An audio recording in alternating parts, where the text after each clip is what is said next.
না, করবেন? এখানে আসলে কি যে আমি আমার ক্ষেত্রে বলবো যে এবং আমার ইউনিটি যারা আমরা আছে আমরা কিন্তু আসলে ওষুধ কোম্পানির লোকজনকে আমরা কোনো প্রায়োরিটি দিই না। আমার সাথে তো মনে হচ্ছে আমি বেরোচ্ছি তখন ওষুধ কোম্পানি একটু সামনে দাঁড়িয়েছিল। আমাদের ওখানে সহজে ওরা ঢুকতে পারে না।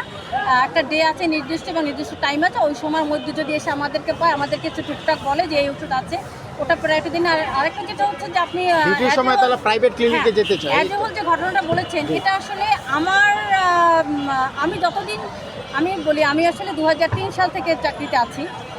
আমি যেখানে যেখানে চাকরি করেছি না কেন, আমার ঢাকা মেডিকেল আউটডোরে ছিলাম, এখন ঢাকা মেডিকেল ইনডোরে আছি।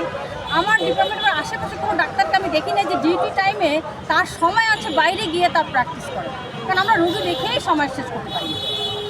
আচ্ছা আপু, আরেকটা বিষয় আচ্ছা এটা আমরা এমন আমরা কিছু ডাক্তার যারা করছে তাদের আমার যেটা মনে হচ্ছে আপনারা একটু খোঁজ নিয়ে দেখবেন তারা আদৌ কোনো সরকারি ডাক্তার কিনা, এবং কিছু কিছু ডাক্তার তারা আদৌ কোনো এমবিবিএস ডাক্তার না।